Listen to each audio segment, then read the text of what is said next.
Hello and welcome everyone. Thank you very much for tuning in to yet again Liverpool winning games, top fours on the horizon, and hopefully Tottenham, Lord Harold Kane, do the business tomorrow, son, because we're banking on you doing that. But yeah, Spurs being Spurs, he probably will get absolutely walloped 4-0 by Newcastle tomorrow. I'm joined by three very special guests. You know the usual faces anyway. Owen from the Cop On podcast, Spider from the Kitmen, Spider LFC as well, and Ricky from the 1892 Reds TV Gents. And if you are watching on the repeat, do get all your comments in as well. Let us know your thoughts on what was an emphatic roller coaster, whatever superlative you want to really describe that game, because probably quite a lot of them anyway. It was probably the best, a roller coaster of emotions, in all honesty. But Owen, massive thank you very much for jumping on, mate. It was that, wasn't it? It was a roller coaster from minute one to obviously the minute 95. Mad. It rhymed with conkers. It was bonkers. I really enjoyed it, but we didn't do much at the same time. It's a weird game because, in the first half, I just finished my review for the Blood Red podcast, and they said it was like, Nottingham Forest was some kind of potentially dangerous hippo that we were prodding at with a piece of long grass in open play. We were just passing it around and not looking like doing much and looking a bit timid. But as soon as we got a set piece, it was the holy hand grenade of Antioch that, we chucked into the box, and Virgil, kept forgetting to pull the pin out. And, we missed so many glorious chances. I just looked on Understat. They have a shot map of all the shots. We had 14 shots in their box, and only 2 of them were from open play. Yeah. It was just time after time after time. We should have scored many more from every single set piece we had, which were all, we looked brilliant. Forest were awful, but in the first half. And then in the second half, Liverpool too forgot how to defend set pieces. I don't know about you, Jack, or the guys in the panel or anybody in the chat, but I played football to a very high level, which was Cub Scouts level. And at Cub Scout level, we were taught that when there is a set piece, you have to sort of mark someone and try to clear the ball. And it turns out that neither team knew how to do that. It was mad. It was bonkers, and I really enjoyed it. Yeah, spot on, Owen. We'll delve to spot on, mate. But Kev, Owen's hit the nail on the head. Yeah, I did go through but we'll jump into it. We'll mix and match it anyway. We're going to be speaking about obviously Joss's double, back-to-back doubles, which is fantastic. Obviously, we'll talk about Trent's great performance again. Obviously, Salah equaling Robbie's God's record in terms of the goal scoring charts.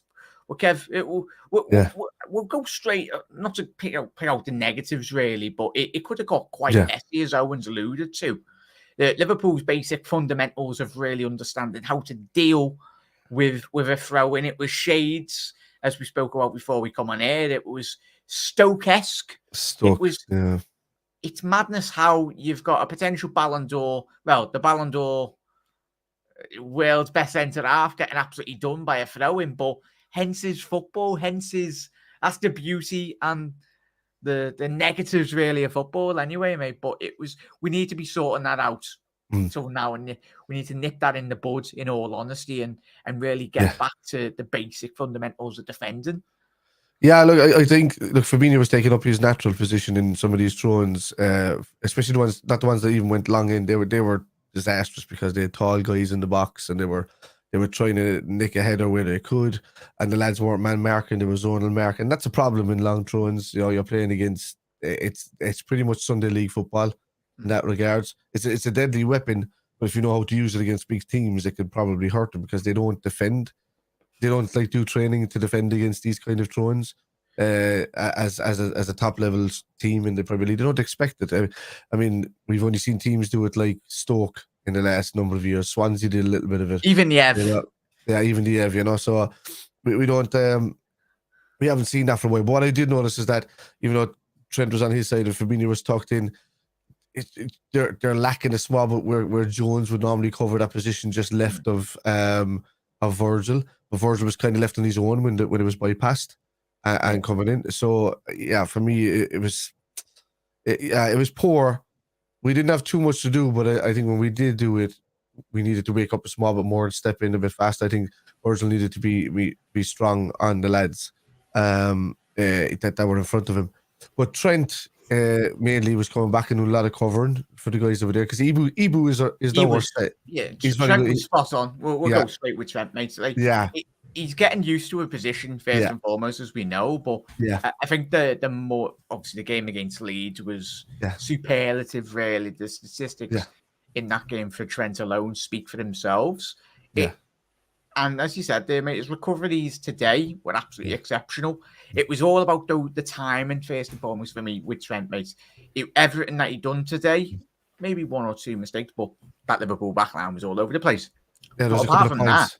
There's a couple of points where Trent looked like he was going to get bypassed. Yeah, but then he was thinking as a right back then, or as a right back that can't defend at that point, and was getting bypassed a bit. But then when he stepped back into his role again and got his head straight, he was grand. But that was a period of a couple of minutes, so you can't really say that. But you could see that those deficiencies are there when he plays right back, but they're not there when he plays inverted right back, which is good. Yeah, we've doubled Canate's workload, and that's a great point. That, but I 100% mate. But chat, most importantly, get your comments in first and foremost. Your thoughts on the game. What really stood out for you in terms of, obviously we've mentioned the defensive lapses really, but the thing I wanted to mention, I don't know if you wanted to add to that, Ricky, in relation to Trent or anything really, but it's this mentality now. We've been. Hence is the typical Jurgen Klopp mantra: mentality monsters win. And I would have happily, I think all of us would have happily, I was at the beginning of the game, was like, as long as we get it 1-0, first and foremost, the points are the most important thing to come out of this. And we're not really in a position now, are we, Ricky, till now at the end of the season, where points are the most important thing. And we'll be analysing that game tomorrow. Every Liverpool fan's eyes will be on that game up in Newcastle, but just got to keep on chipping away, mate. Like the mentality today, most importantly, every single time that we did concede, we went back at Forest and we got a goal. I mean, at this stage of the season, you'll just take any sort of win. But if anyone thought after the Leeds game on Monday night that we're potentially getting back, we're not. I mean, defensively, we're a shambles. But the thing is, though, Ricky, it's not going to be easy, though. You're looking at teams today, Brentford winning, Forest coming here with a point to prove. Forest aren't going to roll up at Anfield and expect to get the bellies tickled. They're going to come to Anfield and fight to survive. No. I get that. But when you ain't scored, one of the guys on Soccer Saturday was saying about a stat. Away goals Forest have scored this season. They come and put 2 passes at Anfield today. I think it was like 40% of their away goals is at Anfield this season. It's embarrassing. Let's be honest. We're a team who's supposed to be challenging for I don't agree with the transition thing. We're a team that's supposed to be challenging for the league title, at minimum getting top 4. And we're letting teams come to Anfield, roll up, who barely score away from home, and put 40% of their away goals against us in today. I mean, it's like we can. The attack looked like a Rolls Royce today. I thought the attack. Luis Diaz coming back, looks spinning a couple of the Forest things. Yeah, but the back 4 looked like a broken down piece of junk that's sat in a garage. Yeah, and you're spot on there, mate. It was the things. Everyone, I said on my live stream as well today, Owen, everyone's mentioning about Liverpool's midfield. What happens when Liverpool, say, potentially next season, get the midfield sorted, and then the question marks are then getting posed? We've mentioned the change, I've mentioned to Ricky there, transition for Liverpool. If we are to transition to a back 3, looks like potentially long-term we'll be seeing Trent in that midfield role. obviously took it in, as Spider said. His recoveries today were exceptional, but it's going to be an interesting summer, to say the least, anyway. And I understand where Ricky's coming from. Of course, in an ideal scenario, an ideal world, Owen, Liverpool would like to have made this game a lot more easier.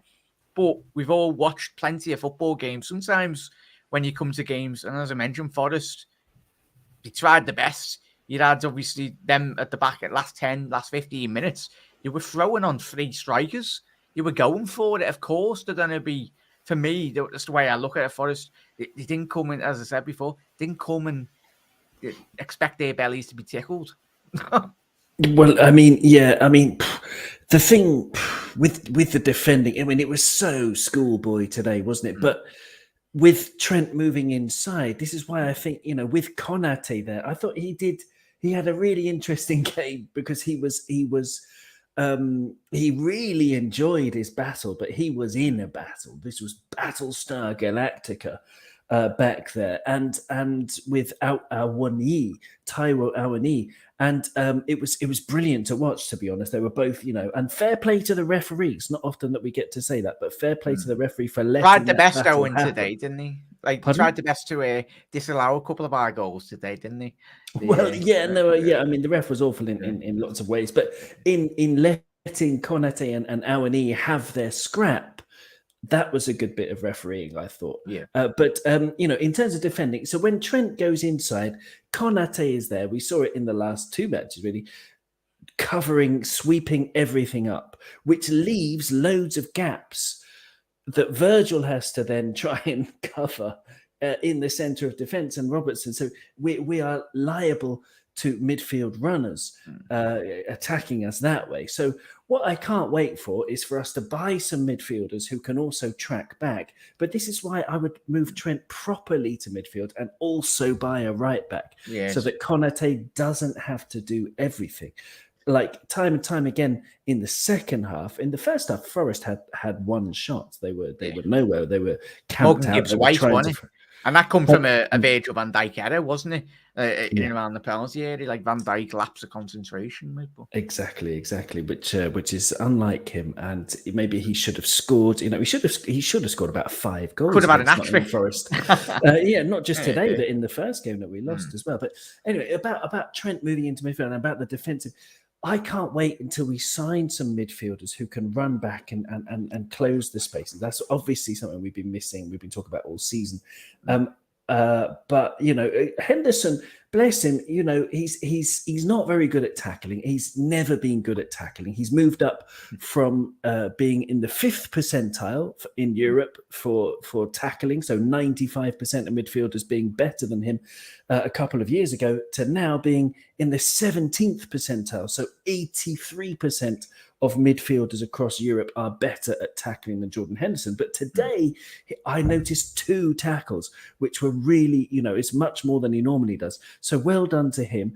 I can't wait so we can get midfielders who can tackle. And then obviously from today, in terms of defending, apart from closing the space, it's just the simple things, stopping the set pieces in the normal way. So, okay, if you lose the first ball, there isn't somebody unmarked like for their second goal, in the middle of the goal on the penalty spot, able to have a shot. Yeah. Simple things like that. Yeah, and sometimes football can be a very simple game, Owen and Shaq, can't it? But we'll get to everyone's comments as well. Evidence agreeing with you there, Ricky. And I agree where you're coming from, Rick. It's the expectation level that we've set ourselves, and we are guilty of it this season. But at the end of the day, we can't do nothing. The window's not open. We know the gaping issues. How many times can we bang our heads against the wall? Midfielders. And of course, we'll get to Oscar's comments as well in relation to obviously alluding to what you were saying there, though. And playing Trent in 2 positions makes it feel like that right-hand side might be exploited against top teams. Hoping we sign a right-back and a centre-back as well. Big overs. Us 3, everyone up and down the land supporting the Reds. Everyone's mentioning midfield, but I think first and foremost, it's whether Liverpool can potentially get a left centre back that can, i.e., play in that central defensive, central back areas anyway. especially Liverpool, are going to be next season transition, as we've seen today again, and obviously in the Leeds game and obviously the Arsenal game, transition into a back three. But it's going to be interesting. We've got a lot more tactical shows to come anyway, but keep on getting your comments in, everyone. Make sure you are dropping a like on the stream as well. Massively does help out the channel. Head over, subscribe to the lads as well. And if you want to jump in, have you say, let us know your thoughts in the comment section below as well. The link is in the description. Jack. Yeah, no, I was just to even get to some of the lads' points there as well. But with regards the defensive issues, they've been there all season, and that's mainly down to not having cover in the midfield. We can all see that. I think you'll see it a lot better next season. Verge, he can be held accountable for a couple of mistakes this season, more so than he would ever do. But I don't think those mistakes happen in too many of them anyway. At least you'd see one or two instead of 10 or 12. Yeah. As Oscar outside said of that. Yeah, as Oscar said, what's happened to Van Dijk? And Yeah. we've all had this conversation with ourselves, lads, off camera as well. Like he's been let down by the midfield big time, and that's a big issue. But I don't think I think we need a centre back that can come in, and when I look at it today, that's only Konaté's 13th game for Liverpool this season. That's mad. 13th. So that'll tell you even his injuries can't be trusted. Gomez is not there. Matip is more likely going to be on the way out in the summer, I think. So I'll be honest, I think we need an up and coming good central defender, and I think we need a fairly well known big one in there. To be honest with you, and I you know, because whether Gomez gets moved on or he's kept his fourth choice, I think there's a lot more that's needed in there than regards. Like, definitely move Trent into midfield. Please get a right back that can play a right back and not injured all season, and allow Trent to be to help that number 6 in there, because I think with what he's learned defensively in his time as a right back, even though he's more of an attacking right back, will help any defense to be sitting in front, because he will, now that he's got that nous about him, he won't stay up forward, and he'll have that. He'll always gravitate towards just the edge of the defense. Rather, he never gets kind of completely back unless he has to. But today he covered a lot well in the inverted right back position. But he needs a right back that's outside him, just to give him that freedom, really. And I think you'll see a different Liverpool next season. Do I think that inverted right back is going to stay there next season? Absolutely not. I think we're going to go for a right back. I think he's going to come in, and I think Trent will be moved forward. That's the only outcome I can see happening in this. I don't think bringing in competition for Trent when he's not a right back is the answer. I think we need to move him into the midfield and go for 2 other high-quality midfielders. Not 3. Move Trent in there and get 2 more high-quality midfielders, and then I think we're okay. I don't think we actually really can fathom how much as Liverpool fans we desperately miss midfielders that can actually run 20 yards. Like the spaces that are getting vacated, hence today as well. When you've got the athleticism, say if we got a society, or just midfielders that can actually bloody run, it'd be like a bomb's gone off in the technical area, really. Like, we've had this great idea, and I bet it's a fit like a glove next season. Everton hopefully will be falling into place. Of course, as we've said all summer, and they need to be very special midfielders that can do that job. I like the links, though. I like the links. You know, Kefren Turam, Gravenberch, big tall guys, 6'2". Sangare as well. I mean, he's another one who's 6'2" or 3. They're all the same. They're all like really quality, brilliant footballers who can do a bit of everything, and they won't cost the world. And of course, Jude Bellingham is a level above all of them, but I think we could do a lot with Gravenberch and Kefren Turam and Sangare, for example. This profile of, tall, not just tall, but able to play. Like Cody Gakpo. He's tall, but he's able to play. But they're obviously, they're a bit, they're more aggressive, these players, Kefren Turam, Sangare, Gravenberch. I'm really excited about it, really, really, really, because I think once we've done that, and as Spider was saying, buy a right back, we can move Trent to midfield as well, or play him at right back in certain games or whatever, play him in this inside role. But we also, we definitely need a centre back as well. Yeah. The good noises that came out from Klopp's mouth in recent couple of weeks, in the last couple of weeks, is that he has said that we need signings for the first time. Really, he's admitted that we need to do basically a lot this summer. So obviously within a tighter budget than we all would like and we all think that we deserve. But there's good value out there, and these midfielders, they're all exciting me. And if we can keep this momentum up, and I do think we can still win. We can potentially win. We can certainly beat West Ham and take it from there. But potentially we can win the rest of our matches this season. We could if Konate stays fit and if our players stay fit, and that will just give us this positive feeling after such a dismal season going into the summer. Yeah, and Ricky, it's going to be mad. We'll come to the obviously top 4 at the end of it, mate. But it's and obviously Revenant saying 2-0. Water's wet. Revenant. That's going to be a cricket score. That's going to be about 20-0. Well, I bet we're like 5 minutes into that game. And I ask, near half time. Is it? Oh, bloody hell! They survived the onslaught, then, haven't they, Sheffield? But it's probably Haaland. Who else is it going to be? They're boring, City. So boring. Yeah, basically playing career mode, as we know, in real life in the Premier League. Cheat mode. Yeah, cheat mode. It's new investment. What new sponsors going to pull out their ass? Ricky, Jota getting a double, mate. He had a weird game again today, mate, didn't he? In terms of the first half. Obviously getting the 2 goals in the second half anyway, but very similar to the Leeds game. It's perfect that he's coming into, in terms of a goal scoring run of games anyway, 2 back-to-back doubles. How important for you is he going to be in terms of if Liverpool are potentially to squeeze into that top 4? It's so important that we get Jota in this rhythm first and foremost, mate. It's important that we get all the strikers in a rhythm. Jota, for me, didn't do much against Leeds in the first half, but coming to the second half, he kicked on and obviously got his goals. Today, apparently the same sort of thing. First half was a bit quiet. Second half picked up and scored. But I do have a little bit of an issue with Klopp. I want to say it. He don't like Darwin Núñez, I don't think. I don't think he rates him, which I think will come back to bite him and Liverpool potentially in the backside. Oh, I've had this debate with you yesterday, didn't we? There's something... For me, Darwin Núñez needs to play games.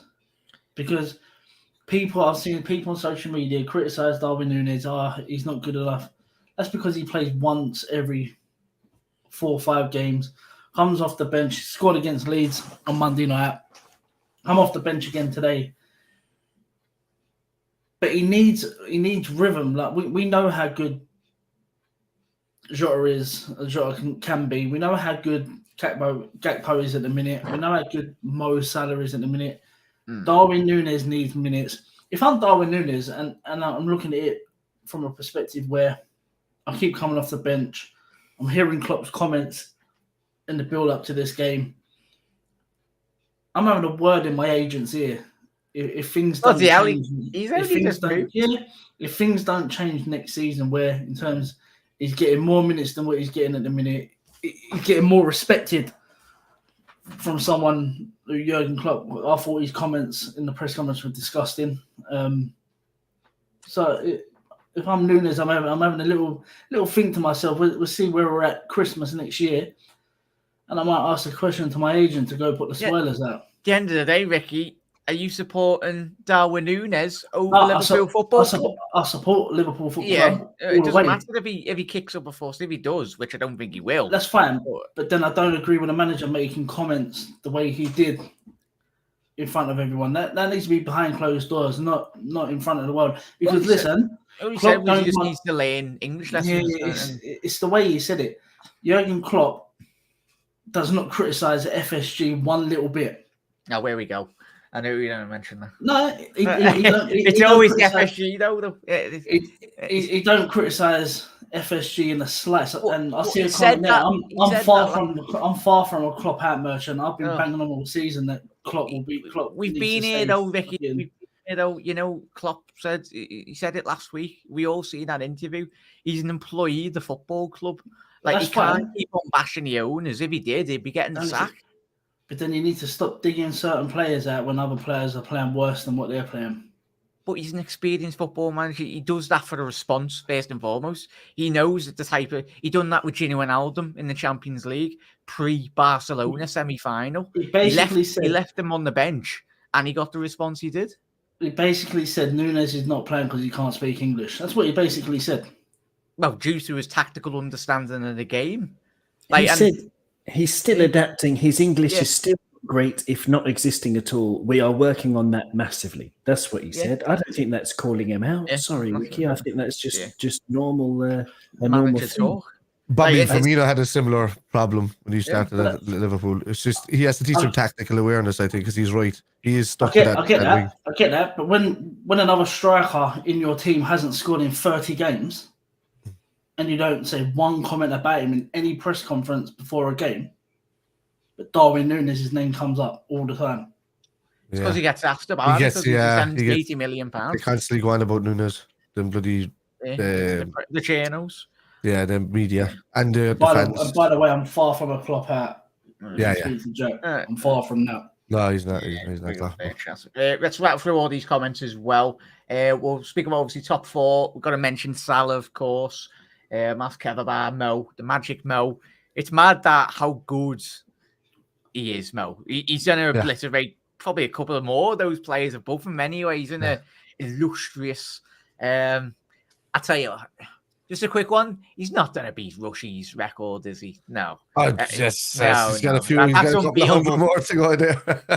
He's got a couple of hundred more to go there. No, he's not at his age now. But it goes to show how good that Rushy record is. Blood. Yeah, they're playing a different era. It's just there's more teams in that time to play against in games as well. There was two-legged affairs and semi-finals and finals, and these are all these extra. And Liverpool were always nearly in finals. You're talking about like already an extra 150 to 160 games more in his career period. So you're talking that can't be beaten, because no modern day player is going to come close to it. They're beating the old players' records, unless Haaland's at a certain age now where he could start doing it. But if Mo did it earlier in his career, but Haaland's a striker. But we have to grab. I can't compare Mo Salah to Russia.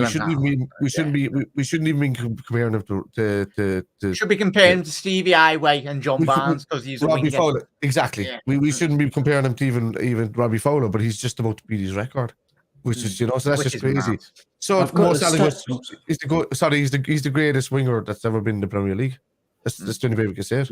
Yeah. So, or even he's the greatest winger for ages. But his stats are he's on 1.63 games to goals ratio. So he gets a goal every 1.63 games, and you compare that to Rush, who's on 1.91. Rush played 660 matches for his 346 goals, and Mo Salah 298 matches for 183 goals. So he's 362 games fewer, if you prefer, than Ian Rush. So that's absolutely crazy. What a legend Mo Salah is. Eid Mubarak to him and all of our Muslim friends. And, he's just an absolute shining light. Oh, you probably get more of these games, you see, because it was 22 teams back in the day instead of 20. So that was an extra, the 4 games a season. And, and then you had the cup games that everything was a two-legged affair, even right up to some of the finals were two-legged affairs. So, all of these kind of games that happen. And that's where Rush got these extra, let's say 100 odd games. I can only see Mo Salah taking over Gerrard. I don't think he goes above. Because it's Billy Liddell next after that. I can't see Salah hitting more goals than him. I just think Salah will take Gerrard out, because I think he's 3 behind Gerrard, is it? 3 behind Gerrard and 45 behind Billy Liddell. But Billy Liddell, I don't know, only 45 goals. I can see Salah over the next couple of seasons banging 20 goals a season in again. I can see him having his eyes on how long he stays. He's got 28 goals a season already, and this is meant to be a 4 season for Salah. Oh, yeah. So, hopefully we might be potentially, special player, boys. And I think it's going to be sad when, obviously, hopefully, like I said, and I was made up, I would have liked to have Mane to have retired at the football club. I know everyone's like, oh, Mane wasn't playing the best, but two Liverpool legends, especially in my generation of 27 years of watching the Reds. Easily two of the best wingers Liverpool Football Club have had in their history. Hopefully to be joined. Yeah, Connor's going to be popping in about 10 minutes as well. But back for all these comments. Chat, let us know your thoughts on the game. Happy days. Most important thing is Liverpool have come away from today's game with 3 points. Of course, we've mentioned the defensive lapses, but I tell you what now, Forest will do that to a lot of teams. They'll cause problems. They didn't come here to sit. Yes, they sat behind the ball, but in terms of their attacking transitions, they were really good and that's what they planned all week to do. Hence, but we'll get to everyone's comments as well. Everyone's bloody smashed this. So if you are new around here, hit that subscribe button down below. Make sure you do subscribe to the lads' channels as well. We can't forget Forest are fighting with Everton. They've had so much on the line as well. You got to give it to Cooper. You have to, because he's set up with a 5-man defensive unit in front of the back line, and they were putting Mo Salah out to the wing again, and that's where he was struggling most of the game. So yeah, as Brian said there, Thiago Silva is still class at 38. Yeah, Virgil van Dijk isn't finished. Just we'll see probably a fresh Van Dijk and probably see a fresh Liverpool defence actually when we have our combative midfielders in the summer. But we're just I think all of us, every Liverpool fan up and down the land, are very intrigued by the profile of midfielders that will be coming in. Yeah. Suffering from panel injuries as well. Also wanted us, we'll see how bit of a bad comment there, Graham. We never want Liverpool to lose against the Ev. Never, but there's going to be a party in certain sections of Merseyside and up and down the land if the Ev do the Ev things. But big up there. There's a lot of comments to go through, but we're out for all these. No kicking, but it's a new system, but happens when you play big teams who do that. That's it, yeah. Today's showed why we need ball winning and physical players. Big up there, Russell. And just saying, Bellingham scored, supposedly. Happy days. Not too bright. Make sure you have to subscribe to the Cop On podcast as well. Graham reveals most always wanted us to lose. But yeah, big up there. Has 2 goals. It's great when you can have a 40, 50 million pound winger on your bench. Sure. Yeah, no, it does help really. Jota needs half an hour to get going. It's the thing, no evidence. Yeah. If you look at a majority, Christ, if you would have watched that Erling Haaland performance in the Community Shield, I know he's got 50 odd goals this season. It helps, but as I said, no way you're comparing Haaland to that. My man's hit 50 goals, man. It's easy when you're in that City system, though. Anyway, I don't know because Jesus never banged 50 goals in a season. Aguero didn't bang 50 goals in a season. He's still good, but Haaland's just different. And you know me, mate. I'm a massive Haaland advocate anyway. And I still find it bizarre that there was people out there that were saying Haaland wouldn't do it in the Premier 100%. League. Man, but I can guarantee you one thing. I don't think City would have gotten the top 4 this season if they didn't have Haaland. Because I think they were poor defensively. 100%. I think they were poor midfield. So if they didn't have Haaland, they weren't even getting near the top 4. It would have been one season where they probably dropped to the Europa League, kind of where we are. And we probably would have been along there with them. And you probably would have seen like Arsenal walk in the league or, to be honest with you. But at this point, they would have had it won. But Haaland is a big difference maker. I think Mickey's getting in on his channel. I don't want to clap out mate. You know me, mate. Yeah, Mickey's not away from it. No, but it's the thing. When people do describe, we've got expectations as a football club. And of course, the expectations for Liverpool, as we've said, this season was to get in top 4. But hence off the back of doing a quad chasing Reds, 180 minutes away from winning Everton, known to us, would have been literally, I don't think it would have been beaten. Probably the only team that would have potentially have beaten that was, of course, Manchester City with all their resources. Even another thing there, like we were crying out before the break, coming up with Klopp, do it in Ancelotti and change the system even slightly just to suit certain players so we can get it in. And that's the one plot. Yeah, he's been a little bit too loyal to certain players throughout the last few weeks, and we're critical of him in that way.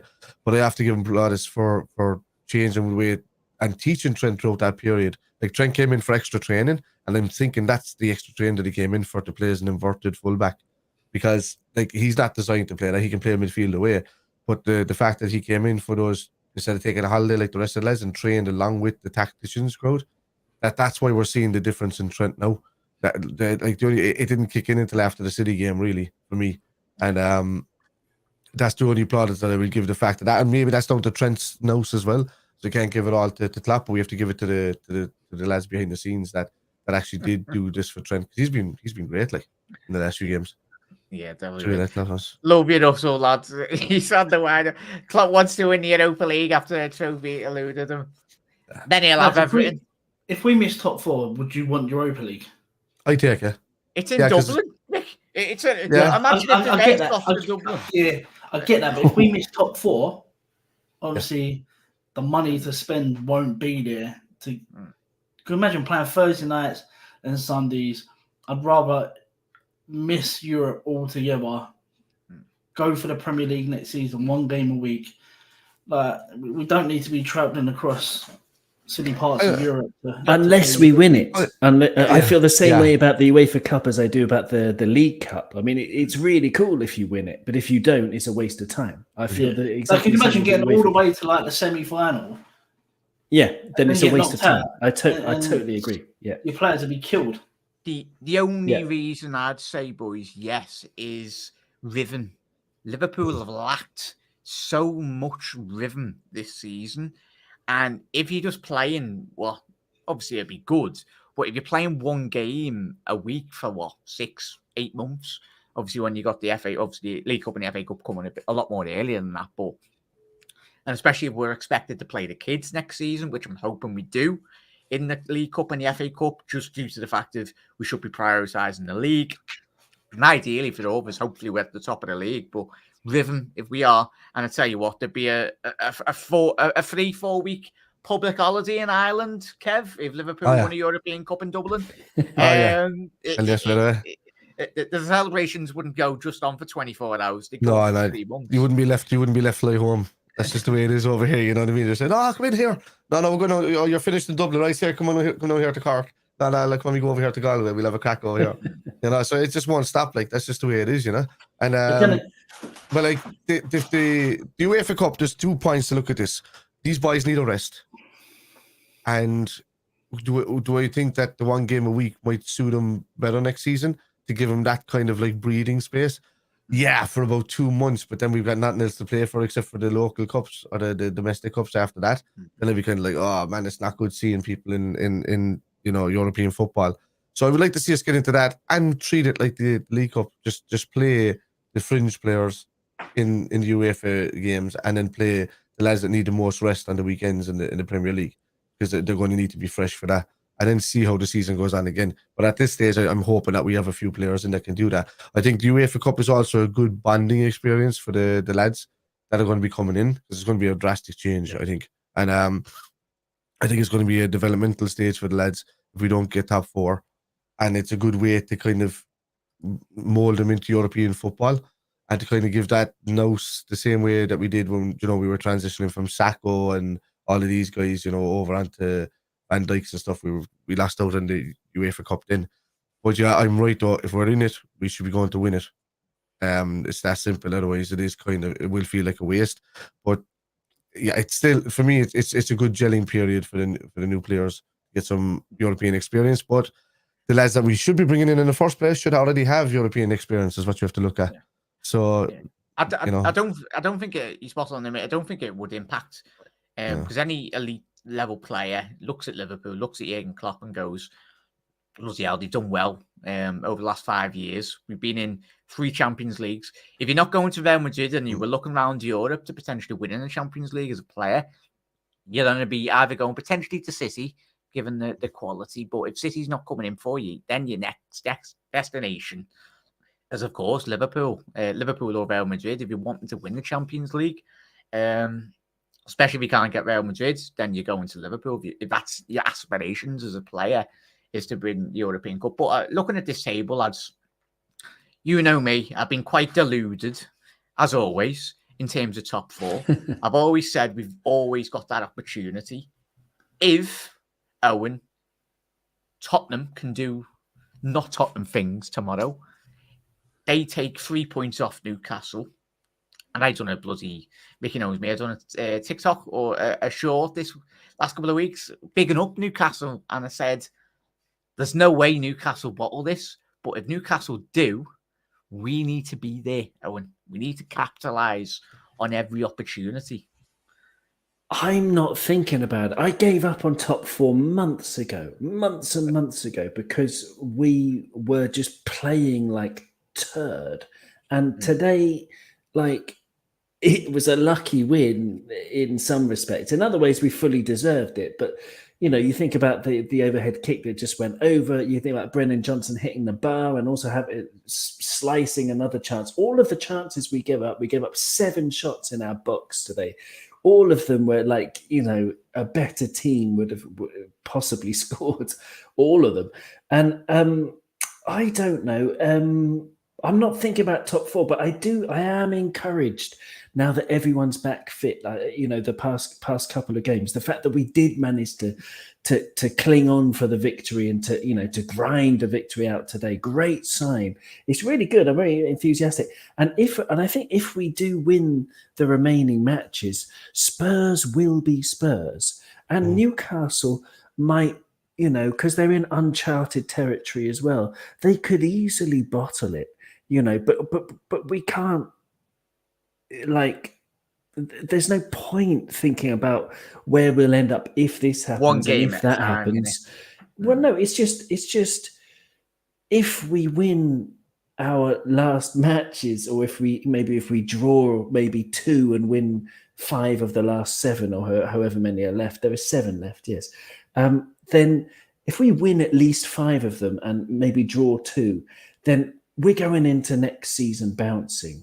You know, because we're going into next season very quietly, if we don't get the Champions League, with a momentum, and then a momentum of signing new players in the summer to fix the problems that got us into the mess this season. So I'm not thinking about top 4. I'm not going to expect it. I'm going to be pleasantly delighted if it happens. We're getting top 4. We're getting top 4, though. We're getting top 4. Okay, well, there you go. I've been saying this. This is great. I've been looking at the games for Newcastle. I've been looking at the games for Spurs. The games for Newcastle at the minute. And I've been Brighton have got such a massive say in everything in terms of bottom 4. Brighton are amazing. You look at that, Kev. Yeah, yeah. Oh, yeah. So, like, Newcastle, I've already looked at this previously when it was on my stream, but it was so.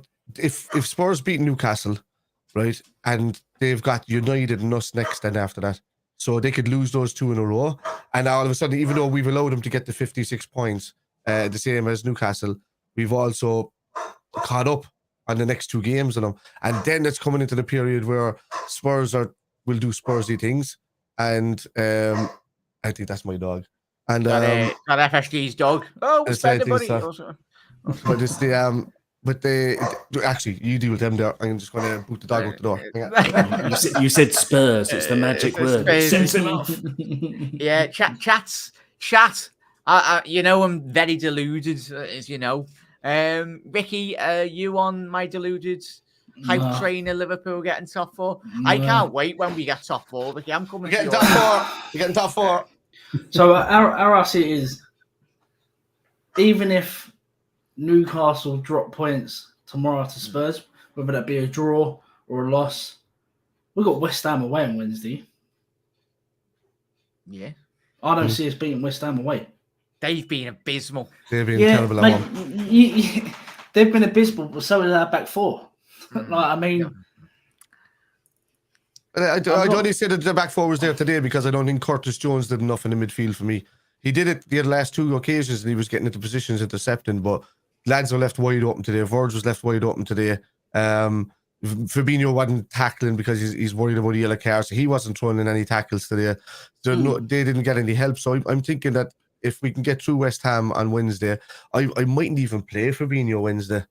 I would actually leave him off for Spurs. Let him get his card against Spurs if he needs to, and be missing, you know, for the what's the game after Fulham. I wouldn't play Fabinho Wednesday. I would bring him on for a cameo role, but not get a yellow card. But I wouldn't. Who'd you play as a 6? Oh, we need Fabinho against West Ham. The land of giants. They West are big Ham. lads. They are big lads. But Yeah. if you're going to risk any game, and do you want to risk him against losing them against Spurs, or do you tell him to go out and play like he did today, which is okay, I don't play but him against not Spurs. tackling?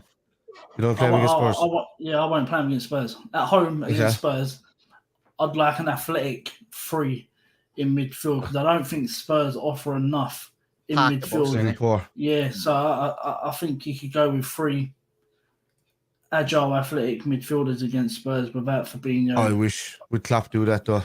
No, he probably won't. wish. He'll probably play him against West Ham and try and play him against Spurs, but we know what Fabinho's like. Fabinho only really gets going once he's on a yellow card. Yeah. Yeah, So, he's got to get booked Wednesday against West Ham to start playing properly. yeah. What is it? Last game of the season just goes through someone. Like, Yeah. Take that yellow card. Because you got to look at that. Fabinho's playing for his future. Let's be honest. He is, yeah. So yeah. hopefully we see the best of Fabinho Yeah, for the it's last Fulham. 7 It's games. Fulham at home the following Wednesday. Then after that, so maybe I kind of agree with you there. Like, you maybe play him away for the away game. If he gets through without the yellow card, that's great. But if he gets the yellow card against Spurs, then even if he's at home, and on the Saturday he's missing Fulham midweek at home. Yeah, because we've got, Which, you know- Fulham at home, haven't we? Yeah, so Is Mitrovic banned for that game still? he's banned for 9 games. Yeah, so he's Oh, banned for another 2 or 3 games, I think. So, if you're new round here, Russell massively dislikes Mason Mount, but as he said, we win every game and sign Mason Mount, guys. What isn't? I'll Look, take Mason. I will take Mason Mount over Naby Keita and Oxlade-Chamberlain. That's in our squad right now. Yeah. They're useless to us. If Mason Mount comes in, Matt, at a I'd high even take value, Mason because- Mount over Henderson. yeah, He's exactly. a younger boys, version yeah. of Henderson that can play Yes, yeah. football as well, man. Yeah, you can. There's players in there at the moment that just they've lived the club, so they've I'll take Had a Mason higher- Mount over Curtis Jones. they've had a higher level of play because they've been part of Liverpool Football Club. Would they have done it anywhere else? No. So and Henderson does fall into that category.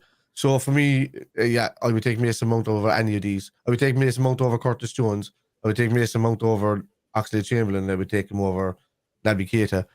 If you're see what we're talking about midfield wise, we're talking about midfielders to come in and replace Henderson, Fabinho, and Thiago. We're not on about players to come in and take over Oxlade-Chamberlain and Keita. I believe Mount is one of those players that could probably potentially push players that have better quality ahead of him. So if you bring him in at that level, it's Mason Mount comes expensive. in. Mason Mount comes in Liverpool's 11. He starts in Liverpool's Yeah, midfield. I think under Klopp he'd be fantastic. Oh, man. I totally disagree with you both there. Mason Mount, I'm with Russell. I wouldn't touch him with a 10-foot barge pole. If I was wearing kitchen gloves, I still wouldn't do it. But it's the English rotor. It's the English overhypedness. But Curtis Jones is way ahead of Mason Mount. Mason Mount has fallen off a cliff. Forget what your eyes told you 2 seasons ago about Mason Mount, because he is not that player anymore. He has lost it and lost it badly over the last He's year. in the wrong club He's for that. done a Dele Alli, and I know that there are Oh, loads it of wouldn't be that harsh, Owen. Oh. No, Owen. Jones is pants. Excuse me. Jones Tell is me one rubbish. thing that you think. This is one of these things where the popular narrative is not backed up by the facts whatsoever. Give me one thing that Mason Mount is good at. He's and I'll better, tell he's you better with that driving he's the ball not. than Curtis Jones. Okay, he's better at driving the ball than Curtis Jones. So what you mean is progressive carries, so carrying the ball forward 10 meters or more. Curtis Jones is in the 90th percentile over the last 365 days, and Mason Mount is in the 44th. No, I get that. Curtis Do you know what Jones I wanna is say that? twice as good as progressive Yeah. carries as The Mason only Mount. difference there is that Curtis Jones is playing for Liverpool and Mason Mount is playing for Chelsea. That's your answer. With about No, 4 it doesn't different matter. If it doesn't matter if he's getting the ball and he's driving forward, they're playing in the same league against the same opposition. It doesn't matter what your team is in this metric. But Chelsea have been poor. Their ball retention has been horrible the last seasons or so. They've been And I But terrible. if you're just running with the ball 10 yards, you can do that alone. He's And I very still- bad at You it. have to get the I ball, still though. stick with it. I don't think If Chelsea do Curtis it. Jones wasn't scarce, he wouldn't be at Liverpool Football Club. Oh, there we go. Yeah. You know that's He's coming. underrated, Curtis Jones. He's going to be good. He's not. He gifted. was. He's Listen, gifted, but we haven't got time to wait, though. I highly rated Curtis Jones a few years ago. Jurgen Klopp's killed Curtis Jones' progression by trying to turn him into a player he's not. He tried to turn him into Gini Wijnaldum type player, ball retention, in the midfield to try and hold off certain players. He's a left winger who scores goals, who assists, but we've turned him into some in the last couple of years. He's injury prone. For me, he's behind the likes of Harvey Elliott. I see why you're saying that, Rick. I see why, because on the eye test it looks that way. But if you look at the data, can I share my screen? Can I share my screen, Jack? Because I can actually show you. Hang on, Curtis Jones versus Mason Mount. I don't know if you can see that. Basically, the higher the green, the more far to the right is, the better it is. That's Curtis Jones, right? And this is Mason Mount. So once again, Mason Mount way behind Curtis Jones. Can you have a little look? Who's played more games? Apart from the defensive ones and the pressing, Mason Mount is much, much better. Curtis Jones is more or less non-existent. Can you get Mount's record up from the season before, though, Owen? That was the season before. You just need to scroll down. Yeah, hang on. So this is just in the Premier League. He had 11 goals and 10 assists from 2,363 Premier League minutes last season, which is great, 21-22. But this season, 3 goals and 2 assists from 1,648 games in which he's playing as an attacking player. But Curtis, in terms of minutes, he hasn't played anything like that. He's played in the Premier League. He's played nothing. So yes, down to his quality. True. I get that. Mason Mount has had many more opportunities than Curtis Jones, but I just think there is a very decent squad player in Curtis Jones, and he's got lots of progression to make. Whereas Mason Mount really has dropped off a cliff in the last year. Really, he's dropped off an absolute cliff. Well, yeah, I get it. Would you say that about Van Dijk? No one. About Virgil, has he dropped off? Has he dropped off a cliff as badly as Mason Mount? No. Or Fabinho. Fabinho, well. Yes. Fabinho has also dropped off a cliff. Absolutely. He's very similar. Similar.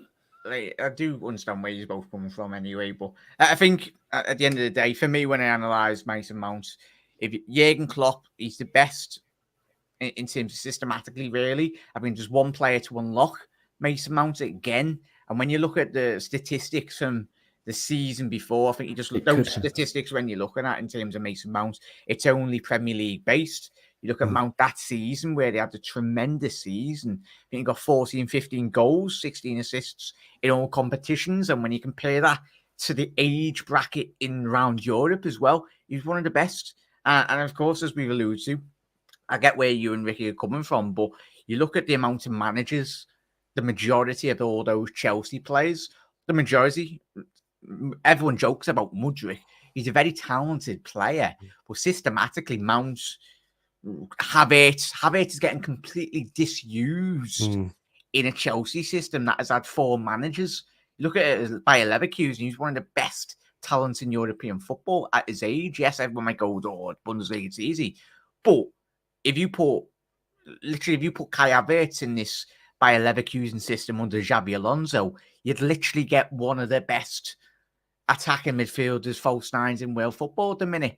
But it's similar players, but we're round off here. My thing with Mason Mount was not about Curtis Jones, because I don't know why we were even comparing Mason Mount and Curtis Jones. Mine is for Ox and Keita, because they're so injured all the time, and Mason Mount barely gets an injury. Yeah. So if he's available to come in, we need availability. And the problem is we never had availability in the last couple of seasons with the lads that have been injured. And although Curtis Jones has been kind of injury prone and overused in wrong positions the last couple of years, he's still, as you said, he's 22. Would I get rid of him over Mount? No, because we're getting rid of Ox and Keita first. And that's who I'd replace. Who else needs replacing is, or who needs competition is Henderson's coming to the end of his tether. Fabinho's, as you said, has dropped off a cliff. He needs competition, which is why your Caicedos, your Gravenberches, all of these guys are the ones we're looking at to come in for these, your Barellas, for these guys on that right-hand side. I still think Thiago is a player that starts to need replacing. I think he'll be a fantastic squad player, but too injury prone alongside all the rest of the lads that are in there. We need people that are available and can play football. For me, Mason Mount comes in as behind any lads that come into to battle Fabinho and things. So then you're talking about him being third choice. Does he want to be third choice? No, but he's capable on the clock of becoming first choice. Is the difference. So that if Mason Mount's only 24 years of age, he's not even hit peak yet. You could be saying the same about, 2 seasons ago, he was doing it for a couple of seasons. On the clock, I think Chelsea is just a stained brush. I think it's a horrible place to play at the moment. If you look at like good. as well, Kevin Chass, lads, like if you look at the majority of all the players that Chelsea have brought in, they're all very good players. As I mentioned with Mudryk, he's a good player. He's just used wrongly. Look at Sterling. He's not a bad player. He's not turned into a bad player overnight. Like you look what he done in that City system. He was getting goals, 15 goals on average in that City side. So, but as we know, as a majority of players when they go to Chelsea, I think destroys the career. I think Owen's stats are spot on, and he's dead right to look at the stats because I'm a stat guy myself. Yeah. But then I look at it. The only difference I'm looking at in all of those stats is just the two clubs that they're playing under. And I think Klopp, as a solid manager, with the way he manages players, I think that he can come in and become that player under Klopp. Is he doing it now? No. Yeah, I mean, will anybody buy him? Yeah, no, I don't think so. So I completely agree with you and slightly disagree at the same time. But it's for me, Mount under Klopp would be probably fairly exceptional. But I think that can he do it? That's the difference. Is he capable? Has Chelsea ruined him basically? Yeah, that's what we love though. As I said, all four of us, we love each other, we respect each other's views as well, and that's the thing. That's absolute legends. I might set up a Owen and Ricky 1v1 one night as well. Get the popcorn as well, and we'll have our statistics. Mate, and then Owen's stats will kill me, man. I can't. Yeah, Owen will have you off. Owen will have you into Birkenhead. I'll just roll off names off the tongue, and it'll be like, no stats, no. Yeah. It's all good. It's all love. It's all good. It's all fine. And I might be completely wrong. I mean, let's bear that always in mind. It has been known for me to be completely wrong many times in the last 7 Not days. Often, though. So don't worry about it. But not often in the last 7 days, just about 4 times. But anyway, So I could be completely wrong. I just think that we could do better than Mason Mount, but on a free, if he's not on too expensive, then maybe okay. If Klopp thinks he can turn him around, then obviously trust in Klopp. Yeah, it's gonna be interesting. Say big up Vinod. Thank you very much for tuning in, mate. I think you're new round here. And it's been a mad game. We've mentioned top 4. We've mentioned Trent in terms of a good performance again today. Jota, Salah. We've mentioned record-breaking Mo again. One-off beaten, obviously, Robbie Fowler's goal-scoring record, which is ridiculous. I'm much of a natural finisher. And if you haven't seen Liverpool's here's one for your panel as well. If you haven't seen the great interview with, obviously, the Alex Hingenthorpe, I've completely butchered the second name, but the director in terms of the academy as well. Excellent insight in terms of young players' development as well. Hopefully we get a lot more trends coming through the academy. It's once in a blue moon, of course. When we had Gerrard and Carragher, they were the only 2 mainstays really at that period. It seems to be a thing, not just in Liverpool's academy, but you typically get about 1 or 2 players every 10 years, 10, 15 years that are first team quality, but it's going to be interesting. But yeah, it's going to be very, very interesting. If it was me, Jack, I would just go for 2 good quality midfielders because we have Stefan Bajcetic to come back as well. And, and if we're moving Trent into the midfield. And then, and for me, because I don't want to stunt his development because he looks like an absolute talent and he looks like a ready-made replacement for Thiago going forward, in the future. But I would put 2, I would point the finger at 2 good quality midfielders and then eye up a good right back and a centre back, and that for me would create a great balance and a great competition within that team. I don't think we need to go for 3 or 4 midfielders here, there, and everywhere. I think we should do that. Develop by Chetic through the team. Keep Curtis Jones if he's going to become the player that he says he is. But in that case, then you're not even going to look at Mason Mount, even if we've been touted around him. I think we should be looking at the Gravenberch and we should be looking at a Caicedo. I would put all my money in a Caicedo basket just to come in for Fabinho, to be honest with you. Yeah, quality over quantity. I think all of us can agree on that. And that's going to be the thing, especially in a market that is so versatile in terms of when now you're getting not really quality. You're getting Conor Gallagher's for 50 mil. And don't get me started on that Conor Gallagher. That will be going for another 20 minutes. Not a fan to right chat. I'm not a fan of Conor Gallagher, but he can run. I'm not asked. Everton nearly put a bid in for 40 million in the summer, in the January transfer. It's like watching your man Rory Jennings, isn't it, running through the middle of the pitch? Yeah. I mean, he might as well be on the pitch just sitting there, you know? Yeah, he's got he looks like a Chelsea player to say anyway. Yeah. Conor Gallagher. Shame he can't play like a Chelsea player. But lads, Owen, Ricky, and obviously as well, Spider, Kev. I completely forgot your name there, Kev. We've done that. We've all done so much. My name is Kev. Hello. But Owen, firstly, mate, obviously just please do shout out your channel. It's always a pleasure to get you on, mate. But obviously just shout out where everyone can find you. Any potential shows on the horizon for Cop On Podcast, please, mate. Well, it's very exciting days for me because I'm going to become a dad in the next few, I don't know, week, 2 weeks, something like that. Who knows? So, with that on the horizon, Cop On has been a little bit infrequent, but we will be back as soon as we can. If you want to subscribe to YouTube, then please do.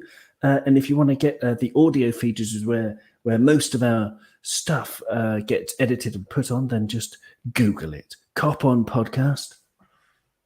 It's available wherever you get your podcasts, and we're on YouTube as well. So thanks to everybody. Thanks to Jack and Ricky and to Spider and Kevin. It's been an absolute pleasure. Thank you. You're very welcome, mate. Congratulations, by the way. Well, I didn't even Thank know you. that. Congratulations. Thanks, guys. I thought you were doing a bit. Most of your podcasts are gone now. I can tell you that straight up. I have two of them. No. They're gone. You got like once a week, twice a week max. Gone. That's okay. I was going to say, and you were doing a bit of a Virgil van Dijk there in the penalty area, ducking down. Yes. I was like, oh. Get out the way. Yeah, jump out of the way of the ball. Ricky, I love you, lad. I massively disagree with quite a lot of your points, as always, mate, but a massive thank you for jumping on, mate. And that's the thing on the channel, on all of our channels. We're all much love and everything, but as I said, if we were all saying the same thing, it'd be a bit boring. So I love you, lads, and you always a bit controversial with your points, but that's your views. And you're always welcome on the channel, mate. It's basically your channel now, the 1892 Reds TV, isn't it? Yeah, much, mate. Yeah, Luke looks like he's going to be starting a Leighton Orient fan channel this race. Yeah, it'll be the Leighton Orient fan channel and 1892 Reds short channel. That's what Luke does. Yeah, where can everyone find you, mate? We've got obviously any shows on Horizon. 1892 Reds TV. We have a show coming up on Monday at 7 o'clock for the West Ham preview. Check us out for that. We are on the road now. We've hit our target of 750 by the end of the season. We're now on 755. Target for the end of the season hopefully will be 800. So yeah, come over, give us a like, give us a subscribe, and if you like people being controversial, I'm your guy.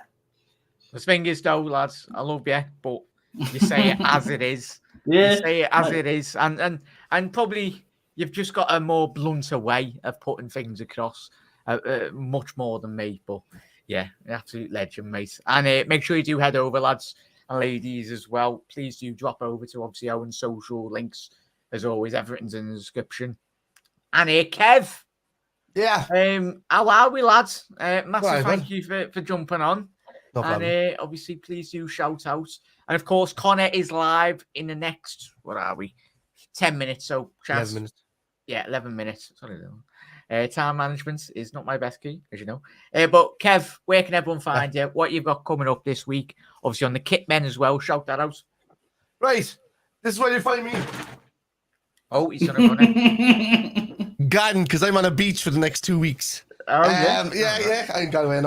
And I think we'll do a Kitman episode before either tomorrow or Monday if we can get a few people on before I go away. And my next watch along won't be until Brentford on the 6th of May. Because I'll be in Tenerife. But you will find me probably popping into Jack's channel while sitting on a lounger in the middle of Tenerife and probably doing a Nigel on my phone You know, Dwayne Nigel comes in the phone at the time, and that, you know, so I'd probably be doing a bit of that, and doing it from the phone. I think in the middle of Tenerife, because this is my first proper foreign holiday since 2002. Just rubbing it in, chat. I'm It's done. nice. It's I am, nice yeah. for some, Cyprus. Like I went to Disneyland last year for 3 days but that was kids and wife, and it was just more stress than it was fun times. But it's, I thought that was an Everton training ground. yeah, it is. Yeah. This is, there's that. Yeah. And then I was in Munich a few weeks ago with the band, but that was just all performance. It was like 5 days of straight performances. It was all work. But for me, I haven't been sitting on a beach drinking whatever's put in my way since 2002 in Cyprus. So yeah, it was always back and forth to Liverpool for like 21 years. Yeah. Have a great Kev, time. enjoy it as Right. well. But as always, chat, it's been an absolutely great live stream as well. So most importantly, big up 89C Red TV, Ricky's here, that's Luke, hello. Big up Brian, big up Panov, big up Russell, big up Aaron as well. Big up Vinod, I think you're new around here. Great to see you, mate. Obviously, big up Matthias as well. Eamond, Brian, Mark, Eamons, Rob, every single one of you, that many of you. So if you have missed your comments, I really do apologise. It's been that bloody chocker in the comment section below. But the most important thing today, Reds, was Liverpool get a massive 3 points. And yes, we're getting top 4. As deluded as you all think I am, we are getting top 4. Yeah. Probably a bit too positive. I'm deluded. Yeah, just a bit. That's why you subscribe to me. But yeah, we'll be celebrating. Well, not that we should be celebrating top 4. We should be celebrating competing with City this season. But of how much of a car crash season we've had this year for Liverpool, if we can squeeze in top 4, then we're getting every midfielder in the land with our extra £50-100 million budget, because that made a difference. Liverpool finishing in top 4, signing midfielders. But chat, lads on the panel as well, have a lovely rest of your night. We'll be live tomorrow for the top 4 El Clasico. I'll be getting my Spurs shirt on. Come on, Harold, Lord Harold, do the business and put a nail in the coffin for hopefully Newcastle's top 4 hopes. But lads, ladies, everyone, enjoy the rest of your Saturday evening or Sunday morning, wherever you are watching. And yeah, we go again for the Reds, and hopefully we come off the next fixture with another 3 points. Come on, the Reds. See you later.